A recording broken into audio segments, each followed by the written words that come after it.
లావణ్య ఒక ఛానల్లో మస్తాన్ సాయి పైన కొన్ని ఎలిగేషన్స్ చేయటం, నా వీడియోస్, నా ప్రైవేట్ వీడియోస్ తన దగ్గర ఉన్నాయని చెప్పటం, ఫస్ట్ టైం కంప్లీట్గా నెగిటివ్గా మాట్లాడటం చూసాం జస్ట్ 2 days బ్యాక్. కట్ చేస్తే నిన్న మస్తాన్ సాయి అరెస్ట్. ఎలా చూడాలి ఈ కంప్లీట్ ఎపిసోడ్ని? కొన్ని యాదృచ్ఛికం అవుతాయి, కొంత ప్రోద్బలం ఉంటుంది. ఫస్ట్ జరిగిన ఇన్సిడెంట్స్ క్రోనలాజికల్ ఆర్డర్లో చూస్తే కరాటే కళ్యాణ్ గారితో మస్తాన్ సాయి ఓపెన్ అప్ అయ్యి మాట్లాడేశాడు కాల్లో. అది కూడా లైవ్ అనుకోలేదు, అతను మాట్లాడేశాడు మొత్తం, ఆవిడ గురించి మొత్తం చెప్పేశాడు. సో అప్పుడు చెప్పినప్పుడు అతని ఫ్లో ఎలా ఉండింది. ఆ తర్వాత నెక్స్ట్ డేకి మరి అతన్ని ఎలా బెదిరించారో ఏం చేశారో తెలియదు.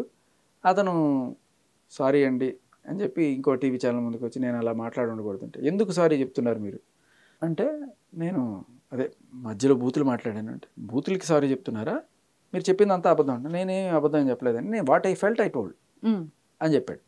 సో అక్కడ కూడా వాట్ ఐ ఫెల్ట్ అంటే, మీరు చెప్పినవన్నీ ఈవిడ డ్రగ్స్ చేస్తుందని, ఇట్లా బలవంతంగా డ్రగ్స్ అలవాటు చేస్తుందని జనాలకి, ఈవిడ సైకాలజీ శాడిస్ట్ అని ఇది ఏవో చెప్పుకుంటూ వచ్చావు, కానీ నేను నిజాలంటే నేను అనుకున్నది నేను చెప్పాను. అదే చాలా హంబుల్గా చెప్తున్నాడు.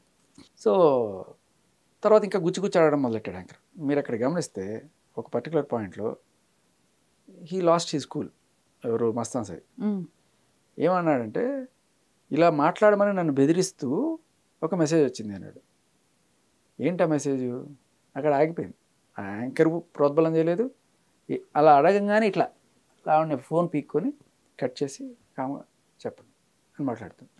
ఆయన ఎందుకు ఇన్సిస్ట్ చేయలేదు కూడా నాకు అర్థం కాలేదు. బట్ అక్కడ జరిగినది అక్కడ అబ్రప్ట్గా ఎండ్ అయిపోయిన దానికి నేను ఇప్పుడు మీకు ఆన్సర్ తీసుకొచ్చాను. ఓకే, అక్కడ మస్తాన్ సాయి ఏం చెప్పాడు, ఎవరు ఎవరు ఆయనకి ధమ్కి ఇచ్చారనేది మనకి బయటకు వచ్చింది. వాడు మస్తాన్ సాయికి ఒక మెసేజ్ వచ్చింది, ఇదిగో ఈ లైవ్లో నువ్వు కరాటే కళ్యాణి నన్ను బెదిరించి ఇలా చెప్పించింది అని చెప్పు అని చెప్పి ఉనిత్ రెడ్డి మస్తాన్ సాయికి మెసేజ్ చేశాడు. ఇతను ఎవరండి? కొత్త ఉనిత్ రెడ్డి అంటే చింటూ. ఓహో, ఓకే, అతని పేరు ఆల్రెడీ ఐడియా ఉంటుంది కదా.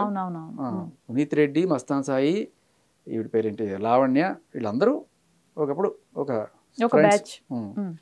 సో దీంట్లో కొంతమంది కరాటేలో black belt, brown belt, red belt లాగా కొంతమంది పెడ్లర్స్, కొంతమంది కన్జ్యూమర్స్ ఇలా. సో చింటూకి పెడ్లర్ అన్న హిస్టరీ మనం కొన్ని కేసులో చూస్తున్నాం. అండ్ లావణ్య కూడా పెడ్లింగ్ కేసులో 45 రోజులు చెంచులు పడింది. ఈయనకి మస్తాన్ సాయికి పెడ్లింగ్ ఇప్పటిదాకా లేదు, ఓన్లీ కన్జ్యూమర్ కేసులో వరలక్ష్మి దాంట్లో ఒక అదే చిన్న కేసు అనమాట. అది కన్జ్యూమర్ ఇంకోసారి చేయకు అని చెప్పేసి అప్పటి నిఘా మాత్రం ఉంటుంది వీళ్ళందరి మీద. సో ఎప్పుడైతే ఆ విషయం అంతా బయటికి చెప్పేశాడు, చెప్పింది తప్పు అని చెప్పకుండా ఓన్లీ బూతులకు మాత్రమే నేను సారీ చెప్తున్నాను, ఇవన్నీ కూడా నేను చెప్పింది నిజాలే అన్నప్పుడు అప్పుడు ఈవిడ రివర్స్ అయ్యి ఇదిగో ఇదంతా నిజమే, ఈ కంప్లైంట్ అంతా నేను పెట్టింది, ఇంతకుముందు నేను ఏదో మస్తాన్ సాయి నన్ను బెదిరిస్తున్నాడని చెప్పి ఆ రోజు అలా చెప్పాను. అదే టీవీ ఛానల్లో మనం గుర్తుందా, మస్తాన్ సాయి ఆయన శంకర వచ్చి అయ్యగారు ఇదంతా అబద్ధము, ఈ కేసులో ఏమీ లేదు, ఇదంతా మేమిద్దరం మంచి ఫ్రెండ్స్, ఉత్తునే ఎవరో మా చేత బలవంతంగా పెట్టించిన కేసు తప్ప ఇది మేము పెట్టిన కేసు కాదు, కావాలంటే ఇది రైటింగ్ నాది కాదు, ఇదన్నీ చెప్పుకొచ్చారు. ఇవాళ ఈ కంప్లైంట్లో ఏమున్నాయో అవే వాళ్ళు వేస్తున్నారు. 800 వీడియోలు ఏవో ఉన్నాయి, అమ్మాయిల ఫోటోలు ఏవో ఉన్నాయి, ఇలాంటి ఏవో చెప్తూ దీంట్లో ఏ కంప్లైంట్ అయితే పెట్టిందో అవన్నీ కూడా ఇవాళ చెప్తున్నారు. అది మస్తాన్ సాయి పైన పెట్టిన complaint. Okay, so in case మనకి ఎప్పుడైనా రెఫరెన్స్ వస్తే ఉంటుందని చెప్పి తెచ్చాను. ఓకే, సో దాంట్లో ఆవిడ చెప్పినవన్నీ యాజ్ ఇట్ ఈస్గా ఇప్పుడు బల్ల వేస్తున్నారు. మరి అప్పుడు అలా చెప్పావు కదా, ఇప్పుడు ఇలా చెప్తున్నావు ఏంటి అంటే, మనందరికీ తెలుసు అప్పుడు ఆవిడ ఎందుకు చెప్పింది, రాజ్ తరుణ్ కేసుకి ఇది అడ్డం అవుతుంది. అందరూ అదే కూడా అవుతున్నారు, నువ్వు రాజ్ తరుణ్ నా మొగుడు అంటుంటే మరి మస్తాన్ సాయి గురించి పెట్టిన ఎఫ్ఐఆర్ ఏంటి అంటే, మస్తాన్ సాయి ఎఫ్ఐఆర్ ఫేక్ అని చెప్పుకోవాల్సిన పరిస్థితి వచ్చింది. కానీ రాజ్ తరుణ్కి బెయిల్ రానే వచ్చింది, కోర్టు నమ్మలేదు నువ్వు చెప్పినవన్నీ కూడాను. కానీ ఇప్పుడు మస్తాన్ సాయి నీకు యాంటీ అయ్యేటప్పటికి ఇది నిజం అని చెప్తుంది, నేనే పెట్టాను, నన్ను కొట్టాడు, నన్ను తిట్టాడు అని చెప్పింది. సరే ఇక్కడ వీళ్ళు ఇంట్లో ప్రేమించుకున్నాము ఇద్దరం, నేను వాళ్ళ ఇంటికి వెళ్ళాను, వాళ్ళ ఇంటికి వచ్చారు, లాడ్జ్ తీసుకున్నాము, అక్కడ గుంటూరులో కొన్నాళ్ళు ఉన్నాము, ఆ 31వ తేదీన నన్ను పెళ్లి చేసుకోమని అడిగితే నన్ను కొట్టాడు, ఇవన్నీ కూడా చెప్పుకొచ్చాను. ఇప్పుడేముంటుంది, ఇవన్నీ కూడా అతని దగ్గర వీడియోలు ఉన్నాయి, నన్ను బెదిరిస్తున్నాడు, అందుకని ఇలా చెప్పాల్సి వచ్చింది. ఇప్పుడు మన కళ్ళ ముందు కనబడుతుంది రాజ్ తరుణ్ కేసు. ఇప్పుడు మనకి మసిపూసి మారేడుకాయలు చేసి రాజ్ తరుణ్ కేసు కోసం కాదు అని చెప్పి ఇప్పుడు అంటే నమ్మేవాడు ఉంటే ఎన్నైనా చెప్తారు, అంటే అడిగేవాడు కూడా లేడావాడిని, అవునమ్మా ఓకే అమ్మా అలా జరుగుతుంది. ఇకపోతే మళ్ళీ ఇక్కడికి వచ్చేద్దాం. ఓకే. అంటే ఆవిడని బెదిరించి ఇది చేశారా? బెదిరించడానికి ఈ దగ్గర ఏమున్నాయి? ఆవిడ నిజంగానే బెదిరించారా? బెదిరించడం వల్ల చెప్తుందా, లేదు రాస్తారు కేసు వల్ల చెప్తుంది? నిజంగానే ఆవిడ బెదిరించాడనే అనుకుందాం, అతని దగ్గర ఇన్నాళ్ళు పెట్టి బ్లాక్మెయిల్ చేశాడు అనుకుంటే, మీరు కొంచెం జాగ్రత్తగా ఆ కాల్స్ వింటే, నా గుండె నీ దగ్గర ఉంది, నీ గుండె నా దగ్గర ఉంది, దాంట్లో ఆవిడ ప్రోబ్ చేస్తుంది. మీరు గమనిస్తే మస్తాన్ అర్థం చేసుకో, మన రిలేషన్ ఏంటి, కిస్ ఈచ్ అదర్ అని చెప్పి ఆవిడ ఆయనకి ప్రూవ్ చేస్తుంది తప్ప మస్తాన్ సాయి ఏమి చెప్పట్లా. ఆయన దానికి రెసిప్రోకేట్ అవుతున్నాడు. నేను ఆయన చెప్పినట్టు చెప్పకపోతే ఉండదండి, మళ్ళీ మాకు బ్యాండ్ ఉంటుంది, అందుకని యా అన్విక, అవును అన్విక అని చెప్పి ఏదో ఆయన తడబడుతూ చెప్పుకుంటున్నాడు. మీరు గమనిస్తే చాలా క్లియర్గా ఈవిడికి అది కూడా ఎక్కువ డౌట్ వచ్చింది. ఆ తడబాటులో కూడా ఏమంటుంది, నేను నీకు నిజంగా నచ్చలేదు కదా అంటుంది. అంటే ఏంటి, ఇక్కడ ఆయన సరిగ్గా ప్రేమించట్లేదు, ఈవిడ ఫుల్గా ప్రేమిస్తుంది. నువ్వు చెప్పే మాటలో నాకు నిజం అనిపించట్లేదు, అందుకే నేను నీకు నచ్చలేదు కదా అని అడిగింది. అంతే కదా, ఎందుకంటే తెలియకపోతే ఆయన నిజంగా మనస్ఫూర్తిగా ప్రేమిస్తున్నట్టు అనిపిస్తే అడగరు కదా. సో ఈవిడే ఆయన ఎమ్మడబడుతోంది, ఆయనేమో ఏదో కవరప్ చేసుకుంటున్నాడు డైరెక్ట్గా లేదని చెప్పకుండా. ఆ టైంలో నా గుండె నీ దగ్గర ఉంది ఇవన్నీ కూడా మాట్లాడుకున్నారు. సో ఇంత మాట్లాడుకున్నది ఇది బెదిరింపుతో మాట్లాడినట్టు అనిపిస్తుందా ఎవరికైనా? కాదు కదా. అంతేకాకుండా సరే పోనీ ఈ కాల్ బెదిరించే మాట్లాడించాడు అనుకుందాం, ఆ బూతుల రికార్డింగ్ ఒకటి ఉంది కదా మనకి ఫస్ట్లో, పచ్చి బూతులు మాట్లాడు, దాంట్లో నానా బూతులు చేయడం మళ్ళీ నేను వినిపించే లేదు, కానీ దాంట్లో ఏముంటుంది, మస్తాన్ సాయి వస్తాడు నిన్ను డాష్ డాష్ డాష్ డాష్ అని చెప్పి. సో మరి మస్తాన్ సాయి బెదిరిస్తే మస్తాన్ సాయి నాకు సపోర్ట్గా వస్తాడు, మస్తాన్ సాయి అది చేస్తాడు ఇది చేస్తాడు ఎందుకంటది? చాలా క్లియర్ కట్గా అవకాశవాదం అనమాట. సో ఇప్పుడు మస్తాన్ సాయిని బిగించాలి, మస్తాన్ సాయి నాకు అగ్నెస్ట్ అయ్యాడు కాబట్టి వాడిని ఏదో ఒకటి చేయాలి. అయితే నేను జస్ట్ 2 days బ్యాక్ వాళ్ళ ఇంట్లో వర్క్ చేసే పర్సన్ని కూడా ఇంటర్వ్యూ చేయడం జరిగింది. అతను కూడా చాలా క్లియర్గా వీక్లో ఒక 4 days మస్తాన్ సాయి ఇక్కడే ఉంటాడు, అక్కడే ఉంటాడు, ఎక్కడ ఉంటాడు అని కూడా అడిగాను నేను. లావణ్య తను ఇద్దరు కలిసి ఒకే రూమ్లోనే ఉంటారు, హాల్లోనా బెడ్రూమ్లోనే ఇద్దరు కలిసి 4 days, వీక్లో 4 days తను లావణ్య మస్తాన్ సాయి ఇద్దరు కలిసే ఉంటారు. నేను నా కళ్ళారా చూశాను. ఒక 3 రోజులు 4 రోజులు ఉండి మళ్ళీ ఎక్కడికి వెళ్తాడో తెలియదు, వెళ్ళిపోతాడు, మళ్ళీ వస్తుంటాడు పోతుంటాడు. ఇది జరుగుతూనే ఉంది, దాంతోపాటు ఇంజెక్షన్ కూడా ఏదో తెప్పించుకుంటున్నాడు, ఇది జరుగుతూనే ఉందనేది తను క్లియర్ స్టేట్మెంట్ ఇచ్చాడు. అలానే కొన్ని ఫోన్ కాల్స్ కూడా విన్నాను నేను. రాజ్ తరుణ్ పెళ్లి చేసుకోకపోతే నువ్వు ఖచ్చితంగా నన్ను పెళ్లి చేసుకోవాలి, అలా చేసుకోకపోతే మాత్రం బాగోదు అంటే దానికి వెంటనే తను ఏదో అంటే నేను చేసుకోను అని ఏదో అంటే వెంటనే ఫోన్ ఇసిరేయటం, చాలా పెద్ద హంగామా చేసింది అక్కడ, మమ్మల్ని అందరినీ తిట్టడం అంతా బయట పెట్టాడు. అతను ఏం చెప్పినా కూడా డబ్బులు కమ్మిడిపోయాడు, లేకపోతే నా మీద రాజధాని కచ్చి చేపిస్తున్నాడు, ఇలా ఏవో ఒక మాటలు తప్ప కళ్ళ కట్టినట్టుగా చెప్తున్నాడు ఆ అబ్బాయి. And you're still in relation with him. అంటే మస్తాన్ సాయి వర్షన్ ఏంటండి అసలు? అదే అంటున్నా, ఇప్పుడు మస్తాన్ సాయి బయటపడాల్సిన పరిస్థితి వచ్చింది ఇవాళ. అది ఎందుకు వచ్చింది అనేది నేను మీకు ఒకరోజు చాలా క్లియర్గా చెప్తా. ప్రస్తుతం ఉన్న సిచ్యువేషన్స్లో మస్తాన్ సాయి ఎందుకు బయటకు రావాల్సి వచ్చింది అనేది ఒక కాల్ రికార్డింగ్ బయటకు వచ్చింది. ఓకే. ఆ కాల్ రికార్డింగ్లో 4 మెయిన్ పాయింటర్స్ ఉన్నాయి. ఇందులో ఒకటి ఏంటంటే, అంటే అది మస్తాన్ సాయి ప్రీతితో మాట్లాడిన కాల్. బ్రో అన్నయ్య అంటది. సో ఈవిడితో ఎంత భయానికో ఇట్లా ఉన్నా కూడా ఆవిడంటే ఈయనకి వాత్సల్యం ఏదో ఉంది. ఆ కాల్ ఒకసారి ప్లే చేయండి. ఓకే, జస్ట్ పాయింటర్స్ చెప్తా. దాంట్లో ఏమంటాడంటే, ఈ అమ్మాయి ఎందుకు ఫోన్ చేసింది అంటే, యాక్చువల్గా ఈ అమ్మాయి కంప్లైంట్ ఇచ్చింది నార్సింగి పిఎస్లో, ఈ అమ్మాయి నాకు బలవంతంగా డ్రగ్స్ అలవాటు చేసింది అని కంప్లైంట్ ఇచ్చింది. అది రీసెంట్గా అప్పుడే జరిగిన కాల్ అది. చేసినప్పుడు వాళ్ళు అడిగారు, సరే ఆ అమ్మాయి నీకు ఎప్పుడు పరిచయం, దానికి సాక్ష్యం ఉందా, ఎప్పుడు నువ్వు వాళ్ళకి వెళ్ళావు, దానికి సాక్ష్యం ఉందా, ఆ అమ్మాయికి నీకు ఉన్న సంబంధం ఏంటి, ఆ అమ్మాయి నిన్ను బ్లాక్మెయిల్ చేస్తుంది అనడానికి నీకు సాక్ష్యం ఉందా. సో వీటన్నిటికీ మన దగ్గర సాక్ష్యాలు ఉన్నాయి. ఇన్ఫ్యాక్ట్ ఆ అమ్మాయి చెప్పిన మాటల్లోనే ఉన్నాయి, ఎందుకంటే ఒక లైవ్ ఛానల్కి వచ్చి నాకు ప్రీతికి ఇలా పరిచయం ఉంది, so she accepted their relation. అయితే ఒక దానికి కావాల్సిన సాక్ష్యం ఏంటంటే, బలవంతంగా ప్రీతికి డ్రగ్స్ అలవాటు చేసింది, బ్లాక్మెయిల్ చేసిన దానికనే దగ్గర కూడా సాక్ష్యం ఉంది, ఎందుకంటే ఆవిడే మనందరికీ ఈవిడ ఫోటోలు పంపించడం మనందరికీ తెలిసిందే. సో బలవంతంగా డ్రగ్స్ చేసిన దానికి సాక్ష్యం ఏంటి ప్రీతి అంటే, మస్తాన్ సాయి ఉన్నాడు, ఉదయ్ ఉన్నాడు, ఇంకో వ్యక్తి ఉన్నాడు, వీళ్ళ 3 ప్రత్యక్ష సాక్ష్యం ఉన్నాయా అని చెప్పింది. సో ఎవరు చెప్తారు మనకి? సరే మస్తాన్ సాయికి అన్నయ్య అన్న అంటుంది కాబట్టి ఎంత ఆవిడతో ఉన్నా కూడా ఒక చిన్న వాత్సల్యంతో ఊరికే ఫోన్ చేసింది. రికార్డ్ చేస్తుందని తెలియదు. నేనే అడిగా, చేసి ఒకసారి ఏమన్నా చెప్పగలడా వచ్చి అని అడుగు ఒక మాట అని చెప్పంటే చేసింది. చేసి మాటల్లో అడిగింది, ఇట్లా వెళ్ళామన్నా ఇట్లా బ్రో ఉంటుంది, ఇట్లా పెట్టేసాము, కేసు పెట్టేసాము, ఎఫ్ఐఆర్ ఇది అవుతుంది ఇది అన్నారు. అయితే ఏముంది సాక్ష్యం కావాలి దీనికి, నువ్వు చూసావు కదా బ్రో అంటే, నేను చూసాను సరేరా, మనకి మెటీరియల్ ఎవిడెన్స్ కావాలి కదా, మెటీరియల్స్ ఎవిడెన్స్ ఎట్లా ఇస్తాం మనము, మన దగ్గర ఏముంటే మనం ఏమైనా వీడియోలు తీసుకుంటాం ఆ టైంలో, ఇదిగో చూడండి ఇవి బలవంతంగా చేస్తుందని నువ్వు చెప్తే సరిపోతుంది కదా, ఎందుకంటే అంటే నేను ఎలా చెప్తాను, నా మీద పడుతుంది అన్నట్టుగా చెప్తున్నాడు. సో చాలా క్లియర్గా he knows that she has. Uday కూడా చెప్పచ్చు సాక్ష్యం, కానీ ఉదయ్ నీ బాయ్ ఫ్రెండ్ కదా నువ్వే చెప్పించావు అనుకుంటారు. కానీ మస్తాన్ సాయి నీ బాయ్ ఫ్రెండ్ కదా, మస్తాన్ సాయి చెప్తే చెల్లుతుంది కదా. సో మస్తాన్ సాయి చెప్పడు, కానీ రికార్డింగ్ చేసుకుంది అమ్మాయి. ఓకే. సో అప్పుడు దాంట్లో చెప్పిన ఇది ఏంటంటే, ఇవ్వాలి, నువ్వు వచ్చావనుకో, నువ్వు ఉదయం ఉన్నాడు, ఇప్పుడు డే 1 నాకు ఫోర్స్ఫుల్ గా చేయించినప్పుడు ఉదయం ఉన్నాడు. దాని తర్వాత మధ్యలో ఇప్పుడు నువ్వు కూడా అన్నావు చిన్న పిల్లలకి ఎందుకు చేపిస్తున్నావు అని చెప్పి నువ్వు కూడా అన్నావు. there are so many times. పడుకున్నావు అంటే లేపి ఇచ్చేది, పడుకోను అంటే లేపి ఇచ్చేది. ఏం కాదు, ఇగో అదొక తప్పుడుది. Okay, she's very harmful for every person. నేను అదే చెప్తా, తనకు ఒక మెంటల్ డిసార్డర్ ఉందండి, తను ఒక సైకోపాత్. తనకు ఒక ఆనందం వస్తుంది మనిషిని ఇలా చేస్తే. మీకు సో బేసికల్లీ ఈ సాక్ష్యం కోసం చేసినప్పుడు తను ఇలా చెప్పడం, అది రికార్డ్ చేసుకుంది.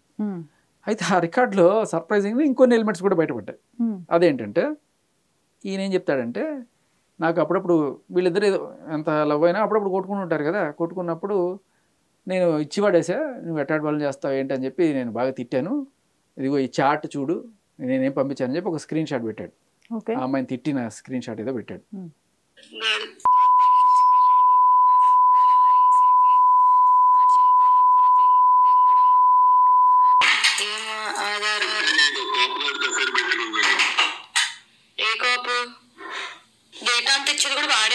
నాకు తెలిసి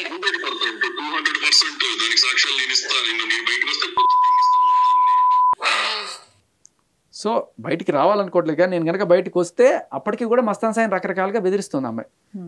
నాకు తెలుసు ఇది ఎవరెవరు హెల్ప్ చేస్తున్నారో. ఒక ఏసీపీ ఏమని చాట్లో చదువుతుంది, చింటూ అంటే ఉన్నిత్ రెడ్డి ఏసీపీ నువ్వు కలిసి ఆ విలా కొట్టేద్దాం అనుకుంటున్నారా అని చెప్పి పెట్టిన స్క్రీన్ షాట్ పంపిస్తే ఈమె చదువుతోంది. బేసికలీ ఏదో బూతులు పెట్టాడు, ఇంకేదో బూతులు తిట్టాడు, అదంతా కూడా. బట్ చాలా క్లియర్గా ఇంకొక మ్యాటర్ కూడా చెప్పాడు ఏంటంటే, ఈ డేటా ఇది నేను బయటకు పోతున్నా లేకపోతే ఎవరన్నా సరే ఎవరి డేటా కావాలంటే వాళ్ళ డేటా ఇవిడికి అలా చిటికలో వచ్చేస్తుంది. ఓకే. సో మొన్న ఒక ఛానల్లో కాల్లో కూడా అడిగినప్పుడు ఇదే చెప్పారు వాళ్ళు, ఏంటి మీకు ఎవరెవరో తీసుకొచ్చేస్తున్నారు, ఇవన్నీ కూడా ఎట్లా తెలుస్తున్నాయి అంటే, మీ నెట్వర్క్ ఏంటి అంటే, నెట్వర్క్ ఎయిర్టెల్ అయింది. ఎయిర్టెల్లో ఎవరైనా కూర్చొని ఇస్తున్నారా, లేకపోతే ఏం చెప్పినట్టు ఏసీపీలో వాళ్ళు ఉండడం వల్ల ఏమైనా జరుగుతుందా పని అనేది ఇక్కడ ఈ కాల్ రికార్డింగ్లో మస్తాన్ సాయి వాయిస్లో. మస్తాన్ సాయి అప్పటికి ఇంకా యాంటీ అవ్వలేదు, బట్ అయితే ప్రాబ్లం అయింది అన్నట్లే మాట్లాడుతున్నారు. ఏదో రోజు వస్తుంది, ఆ రోజు నేను బయటికి రావాల్సి వచ్చే పరిస్థితి. ఎందుకంటే ఈవిడ టార్చర్ తట్టుకోలేక ఒక్కొక్కళ్ళు బయటకు వచ్చేస్తున్నారు. ఇప్పుడు ప్రీతి ఉదయ్ కూడా ఎందుకు బయటకు వచ్చారు, ఇదే టైప్లో బ్లాక్మెయిల్. ఇదిగో నీ ఫేక్ అకౌంట్ క్రియేట్ చేస్తా నీ మీద, ఇప్పుడు ఏవైతే ప్రీతి ఫోటోలన్నీ అప్పుడు 1.5 year అన్నీ కూడా తీసుకొచ్చి బయట పెడుతుందో ఆ బెదిరింపులు ఎప్పటి నుంచో చేస్తుంది. వీళ్ళు తట్టుకోలేక వచ్చేసారు. అలాగే ప్రతి ఒక్కరికి ఒక బ్రేకింగ్ పాయింట్ వస్తుంది. మస్తాన్ సాయికి కూడా మొన్న ఆ బ్రేకింగ్ పాయింట్ వచ్చేసింది. ఇది రిలీజ్ అయిపోయిన తర్వాత ఇంకా గట్టిగా వేసుకుంది. ఓకే, నువ్వు ఎలా మాట్లాడతావు, అలా ఎలా మాట్లాడతావు, ఇప్పుడు ఇంత పంట అయిపోయింది అది ఇది అని చెప్పి చాలా గట్టిగా వేసుకుంది. వేసుకున్న తర్వాత ఇంకేముంది ఆప్షన్, నీ సంగతి చూస్తా, నీ ఎంత చూస్తా అని చెప్పి. సో బేసికలీ ఎవరున్నారు మరి ఆవిడ వెనకాల, ఆవిడ ఏదన్నా ఆవిడ పెడితే కేసులు ఇలా అయిపోతుంటాయి. అదే ఆవిడ పైన పెట్టిన కేసులు అయితే ఇప్పుడు పాప అమ్మాయి వెళ్ళి ఎన్ని సాక్ష్యాలు ఇచ్చినా కూడా ఇదిగో ఈ పర్టికులర్గా అమ్మాయికి బలవంతంగా నోట్లో పెట్టిందని సాక్ష్యం ఏంది. సో ఇలా తీసుకోవాల్సి వచ్చిన పరిస్థితి. సరే, ఇంకా ఎఫ్ఐఆర్ కూడా కాల, అది పక్కన పెడితే తర్వాత ఇంకొక పాయింట్ కూడా చెప్పాడు దీంట్లో.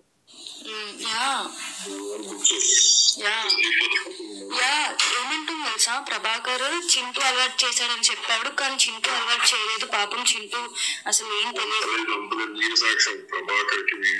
యాక్చువల్ గా నేను మీడియాలో చెప్పాను, అది నేను చెప్పాను అనమాట, ప్రభాకర్ కి కూడా ఇలానే చేశారు అని చెప్తే మళ్ళీ ఎందుకు అని చెప్పి ఆయన ఎందుకు వరలక్ష్మి టిఫిన్స్ ఎందుకు ఇన్వాల్వ్ చేయడం అని చెప్పి I said them to delete it because నా దగ్గర ప్రూఫ్స్ లేవు కదా. సో పాయింట్ ఏంటంటే మనకి వరలక్ష్మి టిఫిన్స్ తర్వాత ఈవిడ 45 days చెంచులు కూడా జైలు కేసులో ఉంది కదా, దాంట్లో ఈవిడ ఇచ్చిన కన్ఫెషన్ ఏంటంటే ఆ కన్ఫెషన్లో చాలా క్లియర్గా నాకు చింటూ ఇస్తాడు, చింటూ అంటే ఉన్నిత్ రెడ్డి నాకు తెచ్చిస్తాడు, ఎక్కడి నుంచి గోవా నుంచి ఎక్కడి నుంచో తెచ్చిస్తాడు 1500కి, నేను ఇక్కడ 6000కి అమ్ముతాను అన్నట్టుగా ఆ కన్ఫెషన్లో మనం చూడొచ్చు. నేను ఊరికి మాట చెప్పడం కాదు, మీకు కావాలంటే అది కూడా చూపిస్తాను. కొంతమంది ఏ నోటికి వచ్చినట్టు మాట్లాడుతున్నారు అది అంటున్నారు కదా, వాళ్ళ కోసం మనం చూపించాల్సిన విషయం. Against her and Unith Reddy used to bring MDMA powder from Bengaluru. Okay. For each gram as 1500. Okay. To Hyderabad and sell them for the needy customers for 6000 per gram. Since then, the accused also habituated to consume drugs also with Unith Reddy and his girlfriend, so on so. The accused Unith Reddy used to give MDMA powders to the accused Lavanya and his girlfriend. And for the needy people. Okay. So తర్వాత ఇవంతా కూడా రాసుకొచ్చింది, ఇదంతా Lavanya confession అండి. Confession. Okay okay. తర్వాత రాసింది ఉన్నిత్ రెడ్డి నీకు ఎలా పరిచయం అనేదాన్ని కూడా అదే కన్ఫెషన్లో రాసింది. 2014 while she was doing short film she got acquaintance with Unnith Reddy. 2014 నుంచి ఉన్నిత్ రెడ్డి చింటూ పరిచయం. ఓకే. తర్వాత 2022లో అది తర్వాత కొన్ని షార్ట్ ఫిల్మ్స్ కూడా చేశాను, దేవదాస్కి పెళ్ళైంది, ఇవన్నీ కూడా చెప్పింది. 2022లో case was registered and NDPS Pattapuram PS Guntur district. ఇది వేరే కేసు, ఈ పట్టాపురం వీళ్ళు పెట్టిన కేసు కాదు. Later in 2023 year Mokila PS Cyberabad 1 case NDPS case was registered against her and Unnith Reddy. Unnith Reddy used to bring MDMA powder.